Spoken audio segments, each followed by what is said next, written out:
Muy buenos días, muy buenas tardes o quizás muy buenas noches, estimado oyente, según sea la hora y el país donde se encuentre. Reciba nuestro característico saludo pastoral al inicio del programa, de quien les habla el pastor bautista Nikos Ricoy, emitiendo desde aquí en Valencia, España. Muy bienvenidos una vez más a todos a nuestro nuevo programa semanal Encuentros.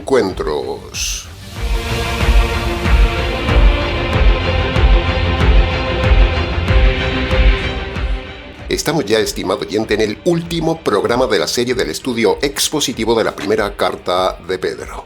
Más de 7 meses trabajando semana a semana para usted en el equipo pastoral del Ministerio Tinajas. Toda una experiencia nueva e intensa para nosotros y que ha calado en la audiencia internacional del canal. Hemos analizado en los 105 versículos de los 5 capítulos unos 500 puntos de la carta, todo un récord expositivo, todo un desafío, todo un modelo de estudio bíblico y todo un privilegio haber podido ser con esta carta un referente de estudio expositivo en la red, enseñando como nadie el verdadero significado, el verdadero enfoque y el verdadero sentido del sufrimiento, el tema central de esta carta.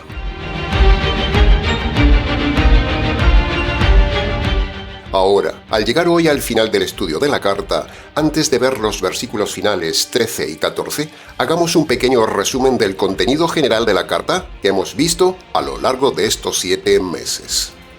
Primero, en toda la carta podemos ver que Pedro nunca se llama a sí mismo Papa, ni tampoco menciona que haya estado nunca en Roma. Esta carta de Pedro derriba el papado. Escuche. Quisiera agradecer también a todos los hermanos cardenales que me han elegido para ser el sucesor de Pedro. Segundo, Pedro en sus cartas solo le da la centralidad al Señor Jesús. Nunca nombra a María. Al contrario, la ignora completamente, cosa que no hace este moderno anti-Pedro. Escuche. Nuestra Madre María quiere caminar siempre con nosotros, estar cerca de nosotros, ayudarnos con su intercesión y su amor por la paz en el mundo. Y pidamos esta gracia especial de María, nuestra Madre. Ave María, piena di grazia, il Signore è con te. Tu sei benedetta fra le donne, e benedetto è il frutto del tuo seno, Gesù. Santa Maria, Madre di Dio, prega per noi peccatori, adesso e nell'ora della nostra morte. Amen. Es más, Pedro elogia a Pablo, pero nunca elogia a María. El antipedro de hoy debería aprender esto de Pedro. Tercero, Pedro escribe, exhorta y enseña solo a personas convertidas. Nunca su carta es para inconversos. Y esto lo deberían aprender los predicadores de hoy que le aplican esta carta de Pedro a las cabras inconversas. Y eso es engañar a la gente.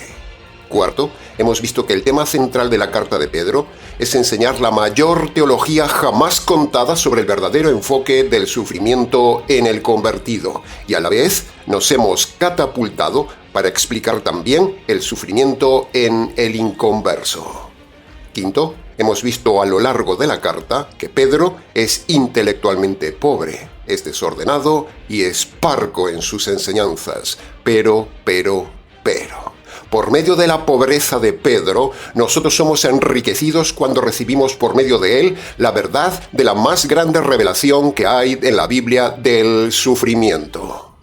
Y sexto, la primera carta de Pedro ha servido para demostrar sistemáticamente a lo largo de la carta que el Papa actual es el moderno anti-Pedro, no es el sucesor de Pedro. El actual Papa es sucesor de Judas.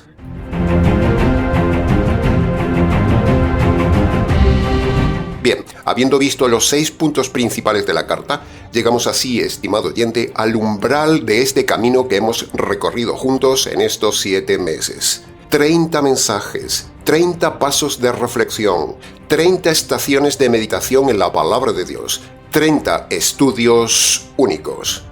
Como un río que desemboca en el mar, todos estos estudios que hemos tenido nos han conducido al corazón de esta carta de Pedro, la revelación de Dios sobre el sufrimiento. Pedro nos recuerda que el sufrimiento no es un accidente, estimado oyente, no es una desgracia, no es falta de fe, no es un castigo de Dios al hombre, no es abandono de Dios al hombre, ni un sinsentido en la vida. El sufrimiento es un instrumento de Dios. Es fuego enviado del cielo que purifica y refina al convertido y que estremece al inconverso. El sufrimiento es fundamentalmente la academia de Dios donde se aprende y madura para las funciones de la eternidad. Pedro dijo: No se sorprendan del fuego de las pruebas que les han de sobrevenir, como si fueran alguna cosa extraña que les acontece. No. Al contrario, regocíjense las pruebas, porque las pruebas los identifica con Cristo y un día les dará galardón y corona de gloria. En estas palabras de Pedro está la paradoja divina, estimado oyente. Sí, hay una paradoja. El dolor se convierte en gloria y el desgarro que produce el dolor se convierte en esperanza y en premio. ¿No le parece maravillosamente consolador este punto, estimado oyente? El sufrimiento, dice Pedro, es bueno, es diseñado y enviado por Dios deliberadamente a todos los hombres sin excepción. El sufrimiento deja de ser un abismo de caída interminable y se transforma en un puente hacia la eternidad de gloria. El sufrimiento deja de ser tinieblas y se convierte en lámpara que ilumina el camino de la vida hacia la herencia material y eterna reservada en los cielos. ¿Todo esto es poesía pastoral? No, estimado oyente. ¿Motivación psicológica? No, estimado oyente, sino el maravilloso entendimiento del sufrimiento que nunca nos lo habían enseñado ni nuestros padres ni en las iglesias. Ahora tenemos el gozo de comprender lo que más duele en la vida, el sufrimiento. Por eso Pedro nos enseña que el sufrimiento no es derrota, es campo de batalla donde la fe se fortalece, donde la esperanza se afianza, donde el sufrimiento se convierte en premio para el convertido y donde el sufrimiento es el grito de Dios al oído del hombre inconverso. Qué triste es sufrir toda la vida, estimado oyente, y luego aún sufrir eternamente. Qué triste debe ser eso, estimado inconverso. Toda la vida sufriendo como religioso, toda la vida siendo moral y sufriendo, toda la vida haciendo lo mejor posible y sufriendo, toda la vida sufriendo y al fin de la vida empezar el verdadero sufrimiento eterno. Qué triste debe ser eso, estimado oyente inconverso. Pero ese destino lo puede usted cambiar por medio del Evangelio. Así que, estimado oyente convertido o inconvertido, el sufrimiento es bueno para usted. No es el último capítulo de la vida, no es una desgracia. Es apenas la antesala de la gloria para el convertido y también es la antesala a más sufrimiento perpetuo para el inconverso si no se convierte.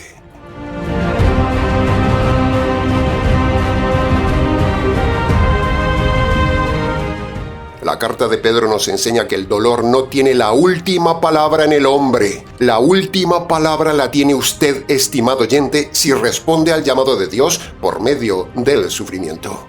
El sufrimiento es el grito de Dios para el inconverso y es la academia de Dios para el convertido. Esta idea es la que hemos visto varias veces a lo largo de todo este viaje del estudio de la carta de Pedro.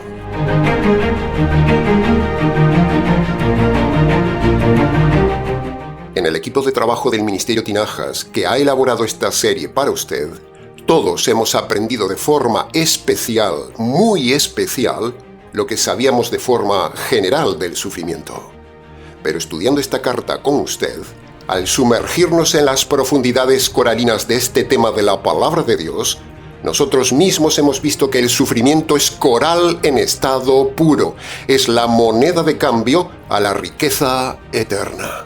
Hemos visto que a más sufrimiento, más riqueza, más gloria, más premio, más honor y más corona. Maravilloso. Viéndolo así, ¿quién quiere rechazar el sufrimiento? El sufrimiento después de la salvación nos prepara para ser una raza de hombres diferentes que gobernarán un día el reino de los cielos. Esta es la visión intensa que tenemos en el Ministerio Tinajas y hemos querido tomar de Pedro y compartir con usted a lo largo de esta carta. Porque nadie enseña la verdad del sufrimiento, ni nuestros padres, ni en las iglesias. En todas las iglesias, sin excepción, en todas ellas, solo le enseñan a escapar del sufrimiento, a orar para salir del sufrimiento, a ver el sufrimiento como una maldición o falta de fe, cuando en realidad Pedro, el mayor teólogo autorizado por Dios para enseñar sobre el sufrimiento, nos enseña a no escapar del sufrimiento, a ver el valor del sufrimiento, a oír la voz del sufrimiento y redireccionarlo al premio eterno. Así que no escape del sufrimiento, estimado oyente. Escape más bien de las iglesias que le enseñan a escapar del sufrimiento.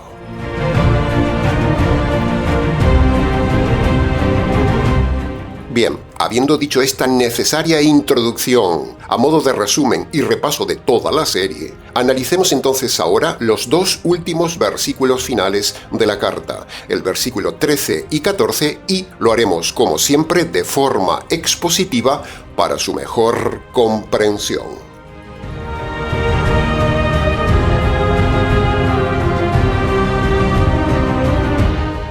Entremos entonces en el análisis, comentario y enseñanzas del versículo 13, que, de forma parafraseada, dice así: Les saluda la iglesia que está en Babilonia, elegida igual que ustedes. Les saludo junto con Marcos, mi hijo. Punto número 1. Necesariamente debemos empezar por analizar la misteriosa frase de Pedro que dice: la iglesia que está en Babilonia. Mucho se ha escrito del tema.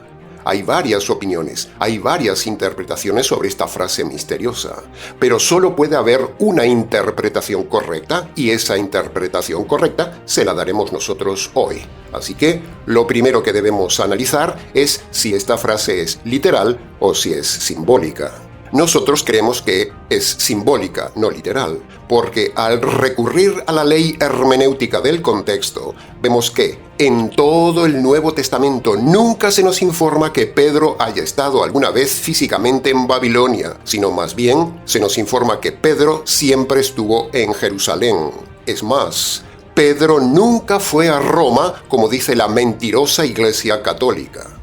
Por lo tanto, sin darle más importancia a este tema, creemos que la frase «la iglesia que está en Babilonia» es una expresión simbólica de Pedro que habla de que su congregación en Jerusalén estaba viviendo en medio de un sistema hostil y de persecución al cristianismo, y a ese sistema él le llama simbólicamente Babilonia, como también lo llama simbólicamente así varias veces Juan en Apocalipsis. Por eso decimos que Pedro no estaba en Babilonia físicamente, sino que estaba en medio de un sistema falso y perseguidor que él le llama, como Juan, Babilonia. Ahora, nos hemos dado cuenta en el estudio de la carta que hay dos grupos de convertidos, hay dos iglesias sufrientes. Primero está la iglesia que se había quedado en Jerusalén con Pedro y Santiago a la cabeza, y que la llama iglesia que está en Babilonia.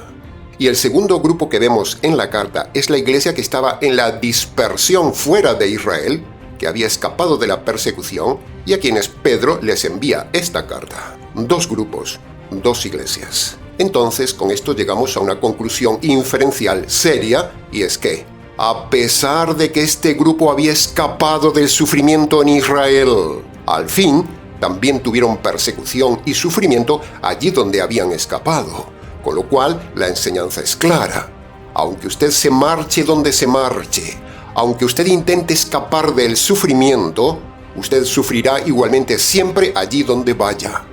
No escape del sufrimiento, estimado oyente, porque el sufrimiento va a ir detrás de usted allí donde usted vaya. El Señor se lo va a enviar allí donde usted esté. ¿Comprende el tema, estimado oyente? Así que la pregunta es, ¿está escapando usted del sufrimiento? ¿Ha escapado del sufrimiento? La idea es, no escape del sufrimiento, acepte el sufrimiento.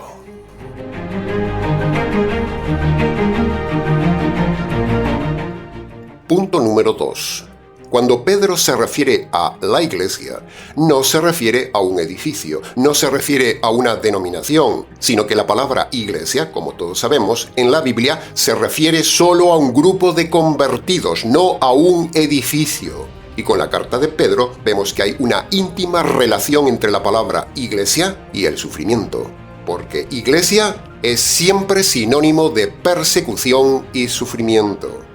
Si usted no está siendo perseguido o no sufre de alguna manera por su fe en el Señor y su Evangelio, usted no está convertido o está convertido pero no está haciendo las cosas bien, no está haciendo nada para el Señor y su Evangelio, lo cual es pecado, por eso no lo persigue. O, por el contrario, usted no está en una verdadera iglesia si no está siendo perseguido. La verdadera iglesia con verdadero Evangelio, verdadera doctrina y verdadera vida radical cristiana sufrirá siempre persecución. Entonces usted me dirá, pastor, hay muchas iglesias erradas que sufren persecución por su fe y no solamente sufre el convertido. Bueno, es verdad. El problema, estimado oyente, es que están sufriendo inútilmente por una fe equivocada. Eso es lo terrible. Por ejemplo, recientemente, los más de 25.000 muertos cristianos, mayormente católicos y de otras sectas, en Nigeria, un genocidio humano del que no hablan nada las Naciones Unidas, esa gente muerta, asesinada, descuartizada por su fe, lamentablemente ese sufrimiento delante de Dios no les vale de nada, no les salva, porque han muerto por una fe equivocada. Si morir por una fe equivocada salva, entonces, ¿qué estamos haciendo aquí? Se da cuenta del tema, estimado oyente. No queremos ser ligeros con este tema, pero es la triste verdad. Hay miles de personas que sufren por una fe equivocada que no les vale nada para la salvación. Al contrario, los lleva a la condenación eterna. El verdadero sufrimiento que vale ante Cristo es el que se sufre después de la conversión con un verdadero evangelio. Y el evangelio católico, por ejemplo, de esta gente que ha muerto en Nigeria, es falso. Si usted se llama cristiano y es perseguido siendo de una iglesia mal llamada cristiana, llámese iglesia católica, pentecostal, calvinista, adventista, testigos de Jehová, mormones, bautistas, liberales, unicitarios, rabinos e incluso mesiánicos, todos esos sufren persecución inútilmente, no les vale de nada. Es una persecución y un sufrimiento y muerte inútil por dar la vida por una iglesia y una doctrina equivocada. La verdadera iglesia está ligada siempre al verdadero sufrimiento y el verdadero sufrimiento está ligado siempre al verdadero evangelio. El resto no vale de nada. Así que la pregunta que se impone es, ¿en qué iglesia está usted sufriendo, estimado oyente?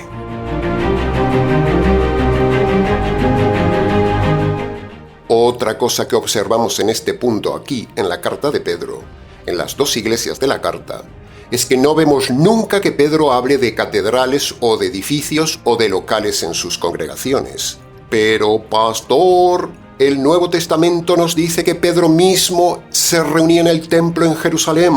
Lo dice Hechos capítulo 5, versículo 42. Bueno, no se acelere, estimado oyente, porque yo le pregunto a usted, ¿qué hacía Pedro en el templo? ¿Quién le mandó a Pedro ir al templo? Si Cristo es el templo. Segundo, no se olvide de leer que en ese pasaje también se dice que se reunían en las casas. Y tercero, no se olvide que Pedro era torpe y lento de comprender la doctrina. Por eso aún continuaba con el costumbrismo de ir al templo cuando no tenía que ir al templo. El Señor no le mandó ir al templo. En fin, si usted se congrega en un local, edificio, catedral o templo o lo que sea, usted está en un lugar equivocado. Eso es pecado. El modelo neotestamentario es congregarse solo los convertidos en las casas. Punto. Punto número 3 del versículo 13. La siguiente frase que analizaremos es una de las frases que les encanta a los calvinistas. La frase de Pedro es, elegidos igual que ustedes. Los calvinistas retorcidos disfrutan siempre como niños con juguete nuevo cuando leen la palabra elegidos en alguna parte del Nuevo Testamento. Se entusiasman con esa palabra. Y entonces ellos le dicen, ve, Aquí dice elegidos, por lo tanto es Dios quien elige. Y aprovechan para distorsionar la palabra de Dios con esta palabra malentendida, elegidos. El problema del necio, soberbio, ignorante y retorcido calvinista es que su doctrina no armoniza con el resto de la Biblia. Y su doctrina produce contradicción en la Biblia, y eso es pecado, es ofender a Dios. La Biblia nunca se contradice, estimado oyente, y el sistema calvinista hace que la Biblia se contradiga, y eso es pecado.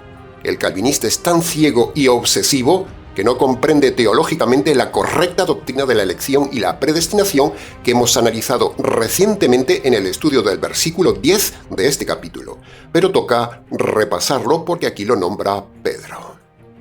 Los ciegos calvinistas, que el Señor los reprenda, no comprenden que la elección de Dios para salvación no se refiere a elegir unos hombres para salvarlos y desechar a otros hombres para condenarlos. No. No se trata de eso. Esa no es la elección ni la predestinación bíblica, es la elección y predestinación calvinista. La verdadera elección, la verdadera predestinación está relacionada con lo que Dios decidió en el consejo eterno, con los hombres rebeldes y con los ángeles rebeldes. La elección de Dios no es entre un grupo de hombres y otro grupo de hombres. No. Ahí está el error calvinista. El calvinista no ve que la elección de Dios no es entre dos grupos de hombres, sino entre los hombres y los ángeles. Dicho esto, sígame ahora a continuación con atención. La predestinación de Dios en el consejo eterno se hace antes de la caída de los hombres y los ángeles. Bien, eso está claro. Dios sabía que ambos grupos iban a caer. Y antes de que cayeran los ángeles y los hombres, antes, el Trino Dios en consenso, los tres por unanimidad, destinan lo siguiente. Cuando se rebelen los ángeles, no tendrán perdón ni salvación. Y Dios los destinará inmediatamente a la condenación eterna, sin salvación, sin oportunidad, sin evangelio. Esa es la predestinación para los ángeles. Ahora, a la vez, en ese consejo eterno, Dios, que sabía que el hombre iba a caer, Dios destina a los hombres lo siguiente. Todos los hombres rebeldes tendrán una oportunidad de salvarse del castigo eterno si en su libre albedrío deciden creer el Evangelio. Esa es la verdadera predestinación, estimado oyente, lo que Dios decide entre los ángeles y los hombres, no lo que decide entre dos grupos de hombres. La elección de Dios, la predestinación de Dios, se refiere a salvar a todos los hombres y condenar a todos los ángeles malos. Es muy importante que usted tenga esto en cuenta para cuando llegue a su vida un retorcido calvinista y le diga que Dios en su soberanía elige solo a unos pocos hombres para salvarse y tira a la basura de una patada al fuego eterno al resto de hombres, mujeres y niños. Pero eso es terriblemente falso.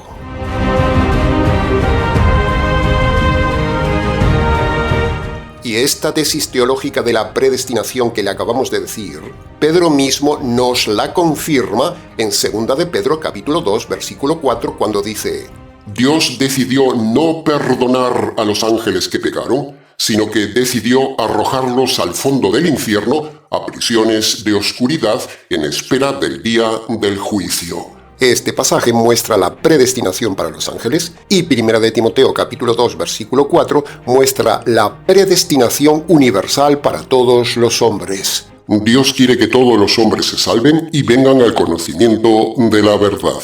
¡Wow! ¡Qué pasaje, estimado oyente! ¡Qué claridad! ¿Ve? Ahí lo tiene. Ahí tiene la tesis de la predestinación a los ángeles malos. En cambio, al hombre, Dios lo predestina a que cambie su destino por medio del libre albedrío en la tierra, si se agarra a la salvación del Hijo de Dios por medio de su Evangelio. ¿Entiende ahora el tema de la predestinación, estimado oyente? ¿Se da cuenta qué privilegio tiene usted? ¿Qué privilegio hemos tenido todos y qué oportunidad se está perdiendo usted si sigue burlándose de la paciencia de Dios en su libre albedrío y no obedece Marcos capítulo 1 versículo 15? Dios lo ha predestinado a usted a ser salvo. Ahora está en sus manos ser salvo.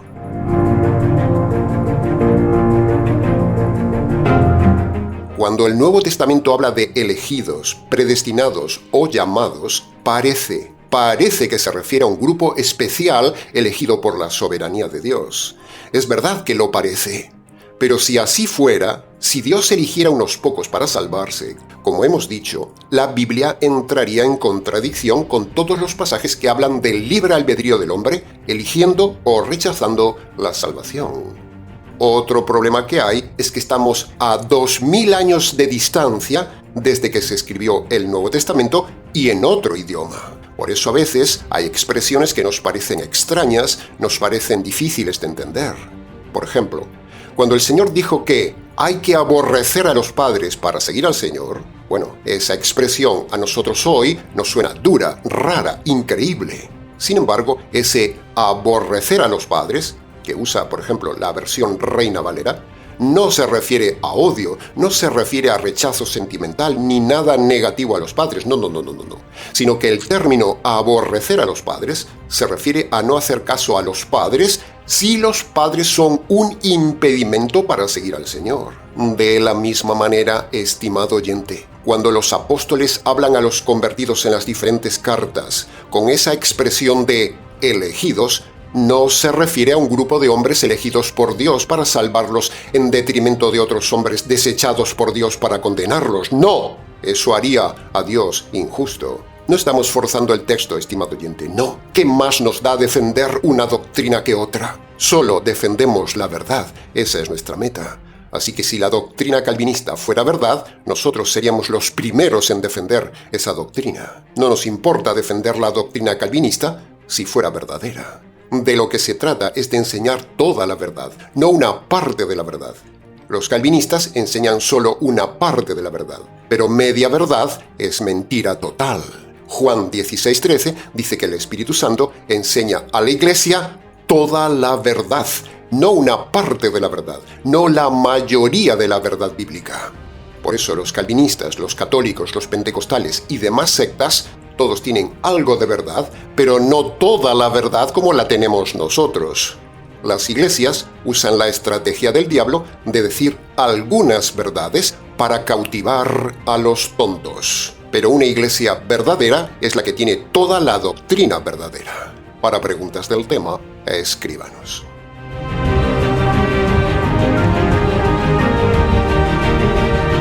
Y punto número 4 del versículo 13. Pedro nos habla ahora de Marcos como su hijo espiritual. Lo mismo sucede con Pablo. Pablo a menudo se refiere a Timoteo como mi verdadero hijo en la fe, o habla de Tito y lo llama mi verdadero hijo en la fe, y a Onésimo lo llama también mi hijo en la fe. Esto establece el precedente para llamar hijos a las personas que hemos llevado a la salvación. Cada persona que se convierte por nuestro trabajo pastoral es un hijo espiritual. Por lo tanto, eso nos enseña que los hijos espirituales, los convertidos, deben estar cerca de los padres espirituales y no andar por libre. Y a la vez, los padres espirituales deben cuidar a sus hijos espirituales. El que escuche, entienda. Ahora, este tema de los hijos espirituales que nombra Pedro, el supuesto primer papa para la Iglesia Católica, nos catapulta a 3 temas importantes anticatólicos. El primer tema es que Pedro, el primer supuesto papa, estaba casado, lo dice la Biblia. Pedro no tenía hijos biológicos, pero estaba casado, y esto es una bofetada para la Iglesia Católica con el perverso celibato impositivo. La falsa Iglesia Católica perversa, que presume a bombo y platillo de ser la sucesora de Pedro, como vimos antes, en esto del matrimonio, no imita a Pedro. ¿Por qué? ¿Por qué el Papa y sus lacayos, los sacerdotes, obispos, cardenales y demás, no imitan a Pedro en este tema, si ellos son los sucesores de Pedro? Pablo dice en 1 de Timoteo capítulo 4, versículo 1 al 3, lo siguiente. El Espíritu de Dios dice claramente que en los últimos tiempos algunos pervertirán la fe y enseñarán doctrinas de demonios, por ejemplo, prohibiendo el matrimonio. Ve, ahí lo tiene. La Iglesia Católica encaja perfectamente en este pasaje, porque ella misma prohíbe el matrimonio y lo ha dejado documentado en el Canon 277, apartado 1 del Código de Derecho Canónico, promulgado y autorizado por el Papa Juan Pablo II en la Constitución Apostólica Sacrae Disciplinae. Eso lo dijo el 25 de enero de 1983, donde ahí dice explícitamente la prohibición de casarse. Dice el texto: los clérigos están obligados a guardar la continencia sexual perfecta y perpetua por el reino de los cielos, y por tanto están obligados al celibato. Son palabras literales que usted puede encontrar en la red. Ahí lo tiene. Prohíben el matrimonio. Doctrina de demonios de este Antipedro. El segundo tema que vemos, hablando de esto de los hijos y el matrimonio, la falsa Iglesia Católica también ha dejado por escrito en la encíclica Casti Connubii, escrita por el Papa Pío XI en 1930, en el apartado 17, el texto dice: el fin primario del matrimonio es la procreación de los hijos. Los demás fines del matrimonio, como el amor mutuo y la ayuda recíproca, son secundarios y están subordinados a la procreación. ¿Se da cuenta qué locura de texto? Dicen que los hijos son más importantes que el matrimonio. ¡Qué locura! Y nosotros declaramos delante de Dios y de los ángeles públicamente que eso es enseñanza diabólica. El matrimonio es más importante que los hijos. Es más, nosotros enseñamos que no es necesario tener hijos. Es más, es mejor no tener hijos en el matrimonio. Decir que lo más importante del matrimonio son los hijos es basura doctrinal, es doctrina de demonios. ¿Qué pasa, señores católicos teólogos, con los que no pueden tener hijos? Y para rematar, el tercer tema anticatólico lo tenemos en la encíclica Humanae Vitae, en el apartado 14, firmada y promulgada por el Papa Pablo VI en 1968, y en el Catecismo Oficial de la Iglesia Católica en el número 2370, donde en ambos documentos se declara pecaminoso todos los métodos anticonceptivos de control de la procreación. Dice literalmente el texto: se prohíbe y se excluye toda acción que propone hacer imposible la procreación. ¡Wow! Lo que están diciendo es que se prohíbe los métodos anticonceptivos. Nosotros en el Ministerio Tinajas estamos a favor total de los métodos anticonceptivos, excepto los métodos abortivos. En fin, estos tres temas, prohibir el matrimonio, prohibir los métodos anticonceptivos y dar la prioridad en el matrimonio a los hijos, son doctrinas de demonios. Pedro no enseñó nada de todo esto. ¡Jaque a la Iglesia Católica!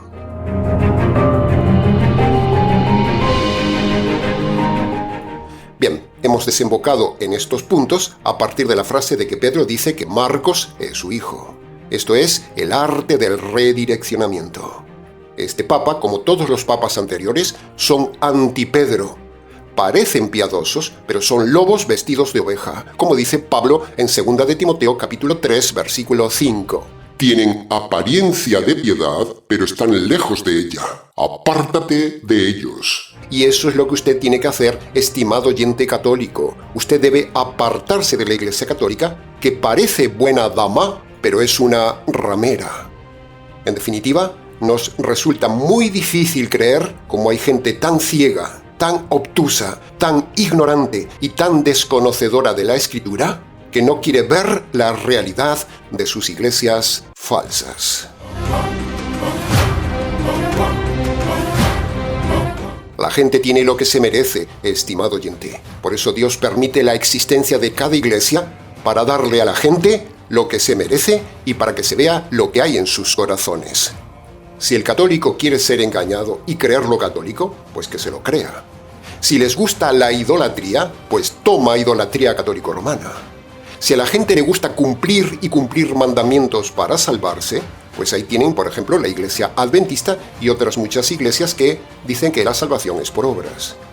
Si la gente quiere emocionalismo, canciones, mover las emociones, saltar y tener una discoteca religiosa, pues ahí tiene a los pentecostales. Y si a la gente le gusta la buena vida, el dinero y la prosperidad americana, ahí tiene a las iglesias de la prosperidad. La gente tiene la iglesia que se merece y así muestran lo que hay en sus corazones. Jaque a la gente religiosa. Bien, hasta aquí con el análisis del versículo 13.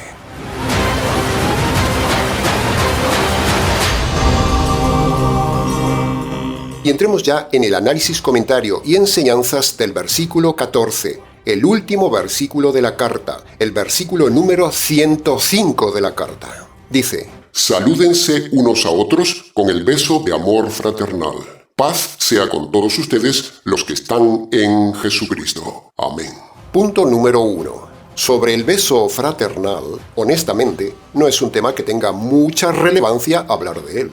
Es simplemente algo social, cultural, y el que quiera dar el beso, que lo dé, y el que no quiera darlo, que no lo dé. También existe el abrazo fraterno o el estrechamiento sincero de manos fraterno. Lo importante es que haya un saludo cálido, sincero y fraterno. Eso es lo importante. Ahora, fíjese esto, hablando de lo fraterno, la relación fraternal en una iglesia, estimado oyente, es lo más difícil de conseguir en una iglesia, y se lo digo por experiencia pastoral. Primero, es difícil por la diferencia de carácter que hay entre las personas.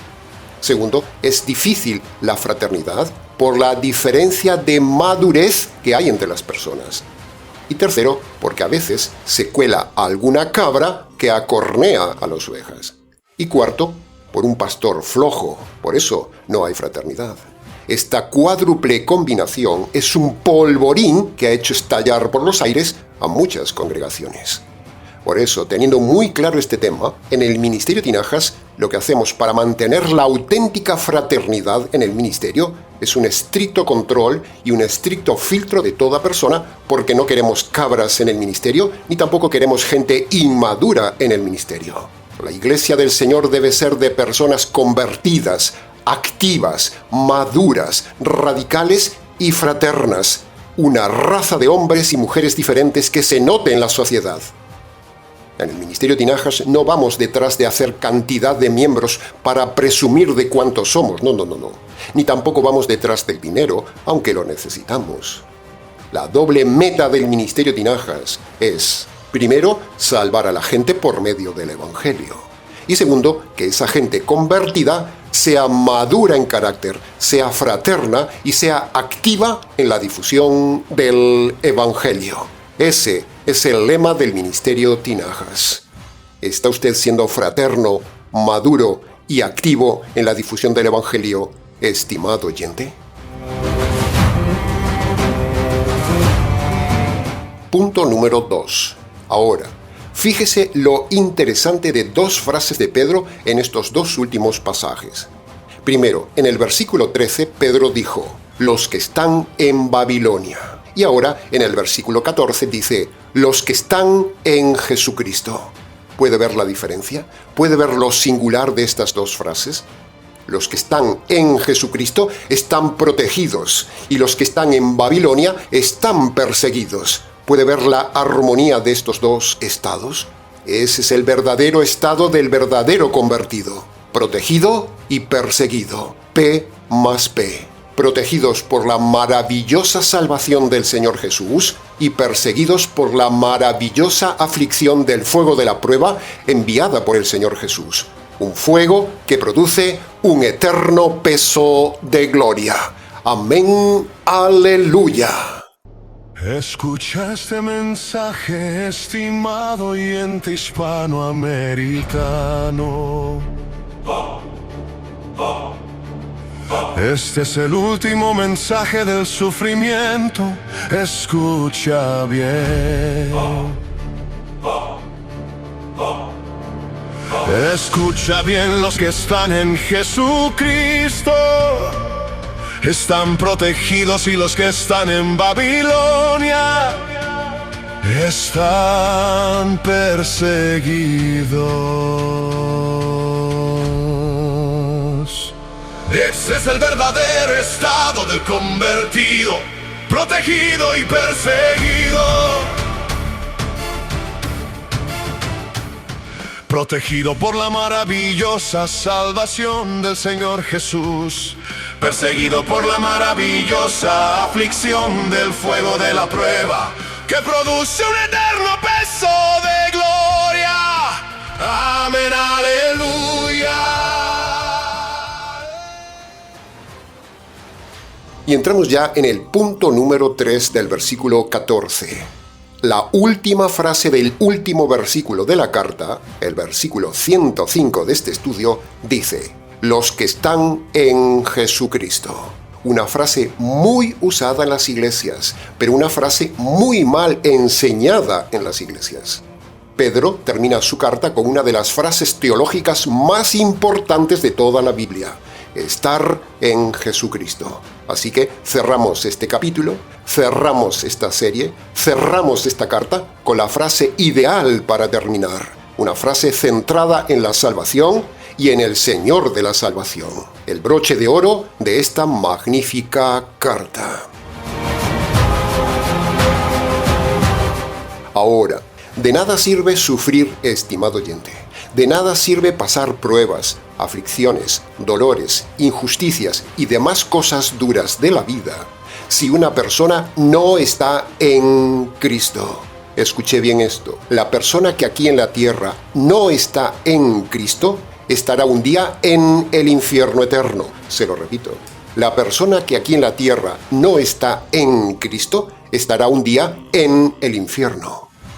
No tiene sentido sufrir, no tiene sentido estar en una iglesia, no tiene sentido estar en una congregación si usted no está verdaderamente en Cristo. Entonces la pregunta obligada es: pastor, ¿qué es estar en Cristo? Bueno, preste atención. La palabra clave que determina el significado teológico de esta frase en Cristo es la pequeña palabra en. La palabra en, gramaticalmente hablando, significa estar metido, estar sumergido, estar rodeado o estar completamente dentro de algo. Por lo tanto, para que usted esté en Cristo, para que usted esté metido espiritualmente en Cristo, para que usted esté envuelto totalmente en Cristo y protegido en Cristo, usted debe dar un salto de fe y caer dentro de Cristo. Al caer dentro de Cristo, usted estará rodeado de su justicia, estará rodeado de su obra perfecta, estará protegido de la justicia divina, estará protegido de la ira de Dios y estará protegido del castigo de Dios. Toda persona que no esté en Jesucristo por medio de la conversión, por medio del Evangelio, esa persona está desprotegida. Y si le alcanza la onda expansiva de la ira de Dios, lo consumirá completamente en la eternidad. Cristo es la protección total contra la ira de Dios y la justicia de Dios. Así que corra, estimado oyente, corra, no se detenga y salte para caer en Cristo. Porque el fuego de la ira de Dios viene detrás de usted y si lo agarra, si lo alcanza, lo quemará. Corra, salga del fango y láncese de cabeza en la pecera de Cristo. Estar en Cristo es como cuando un pez está en el mar, o cuando un pez está en el río, o cuando un pez está en una pecera. El pez está completamente rodeado de agua y seguro. Así es estar en Cristo. Filipenses capítulo 3, versículo 9, complementa e ilustra muy bien lo que dice Pedro. Mire lo que dice Pablo de forma parafraseada. Cuando terminen mis días, Dios me hallará escondido en Cristo, rodeado no de mi propia justicia, sino rodeado de la justicia de Cristo que se recibe por la fe. ¡Qué pasaje, estimado oyente! ¡Qué pasaje maravilloso! Ve, ahí lo tiene. Uno de los pasajes jurídicos más claros e importantes de todo el Nuevo Testamento para ilustrar correctamente la envoltura jurídica de estar en Cristo. Siempre aparece el aspecto jurídico de la salvación. Así que, estimado oyente, para que usted esté en Cristo, para que usted esté rodeado de su justicia, como dice Pablo, usted necesita dos requisitos. Primero, usted debe reconocer sus injusticias ante Dios. Y segundo, usted debe tomar y envolverse por la fe con esa justicia que le cayó al Señor Jesús. Cuando usted reconoce sus injusticias y se envuelve en el manto de justicia de Cristo, usted estará salvo por toda la eternidad.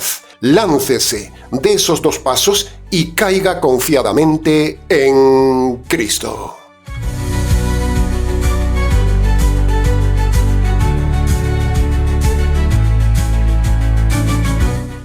Bien, hasta aquí, estimados oyentes, con nuestro trabajo expositivo 1 a 1 de todos los versículos de la primera carta de Pedro.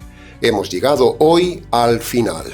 Con este versículo 14 tan importante de salvación, hemos completado este viaje por esta carta tan importante, analizada con el método de estudio más importante para la persona más importante, usted.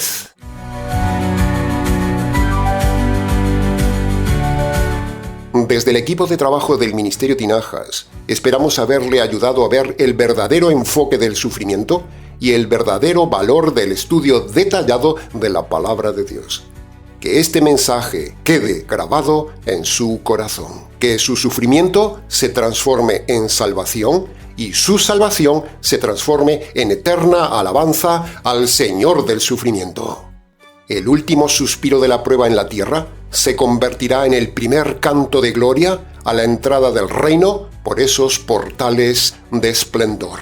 Que el Dios de toda gracia afirme este mensaje en usted, le fortalezca en la prueba y luego le establezca definitivamente para siempre en su reino. A Él sea la gloria, a Él sea la alabanza por los siglos de los siglos. Amén. Escucha este mensaje, estimado oyente hispanoamericano. El último suspiro de la prueba en la tierra se convertirá en el primer canto de gloria en la entrada al reino de los cielos. Entrando por esos portales de esplendor, que el Dios de toda gracia afirme este mensaje en ti, te fortalezca en la prueba y luego te establezca definitivamente para siempre en su reino.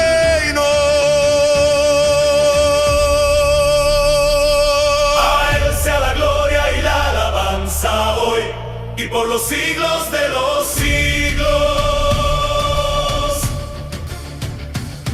Amén. Aleluya. Bien, se nos ha ido el tiempo del programa, estimado oyente. Mucho más se pudo haber dicho en toda la serie, pero creemos que, con lo dicho, ha sido suficiente para su enseñanza y su reflexión. Para preguntas de algún tema, escríbanos. ministeriotinajas@gmx.es.